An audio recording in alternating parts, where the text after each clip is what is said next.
আজকের ভিডিওটা হলদিয়া development authority. Hello বন্ধুরা, কেমন আছো সবাই? তো আশা করি ভালো আছো। হলদিয়া ডেভেলপমেন্ট অথরিটি হলদিয়ার উন্নয়নের কাজে একটি বড় ভূমিকা পালন করে থাকে, যেটি কিনা 14টি ব্লক 3টি টাউন নিয়ে গঠিত এই ভবন। ও এই ডেভেলপমেন্ট অথরিটি এখানে সতীশ সামন্ত ভবন হিসেবেও পরিচিত। ও এই উন্নয়ন পর্ষদের বর্তমান চেয়ারম্যান সাধন চন্দ্র জানা। ও এই ডেভেলপমেন্ট অথরিটি স্থাপিত হয় 1979 সালে এপ্রিল মাসের 1 তারিখে।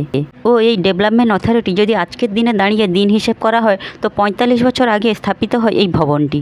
যেমন 14টি ব্লক ও 3টি টাউন নিয়ে গঠিত এই ভবন, সেই রকম হলদিয়ার নানান উন্নয়নের কাজে সাক্ষী এই ভবন।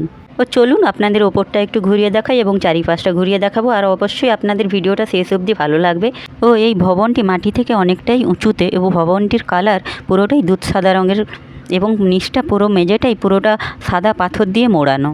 তো চলুন এবার জেনে নেব ডেভেলপমেন্ট অথরিটির কাজ কী, বা ডেভেলপমেন্ট অথরিটি হলদিয়ার বুকে কী ভূমিকা পালন করে থাকে। প্রত্যেকটা কোম্পানি থেকে যে ট্যাক্সটা আসে সেই ট্যাক্সটা জমা হয় এইখানে, আর সেই টাকাটাই ভাগ করে দেওয়া হয় নানান দপ্তরে নানান উন্নয়নের কাজের জন্য।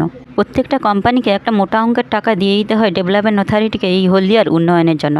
যেখানে কোটি কোটি টাকার ব্যবসা করছে হলদিয়ার বুকে বসে, সেইখানে হলদিয়ার উন্নয়নের জন্য টাকা দেবে না সেটা তো হবে না। আর শুধু ডেভেলপমেন্ট অথরিটিই নয়, হাতে হাত রেখে কাজ করে চলেছে ও পৌরসভা। আর এই যে উন্নয়ন হয় তার পরিমাপ হচ্ছে 1982 স্কোয়ার কিলোমিটার। এখন হয়তো পরিমাপটা বেশি হবে, বই কি কম নয়। আর এই বিল্ডিংয়ে সাধারণ মানুষের যদিও প্রবেশাধিকার থাকে না বা অনুমতি ছাড়া কেউ প্রবেশ করতে পারে না এর ভেতরে। তো এবার চলুন বিল্ডিংটার চারিপাশটা একটু ঘুরে দেখি।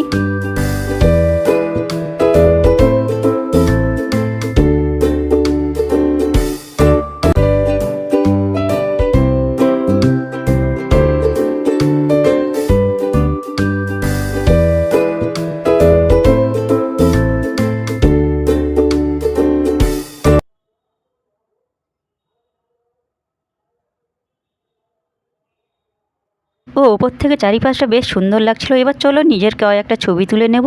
এবং বেশ গরম পড়েছে, তার জন্য মুখটা পুরো কালো পড়ে গেছে, এমনভাবে বলছি যেন আমার গায়ের রঙটা পুরো দুধে আলতা। তো যাই হোক, এদিক এদিক করে একটু ছবি তুলে নেব নিজের মতন করে।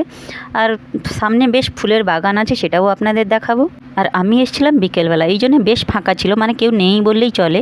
আর অফিস টাইমে এলে এমনিতেই কয়েকজন থাকে বা অফিসের স্টাফেরা থাকে। আর যদি এতক্ষণ দেখে থাকেন তাহলে অবশ্যই একটি লাইক করবেন, আর যদি ভিডিওটি ভালো লেগে থাকে তাহলে অবশ্যই সাবস্ক্রাইব করে পাশে থাকবেন। তো যদি ফেসবুক থেকে দেখে থাকেন তাহলে অবশ্যই ফলো করবেন।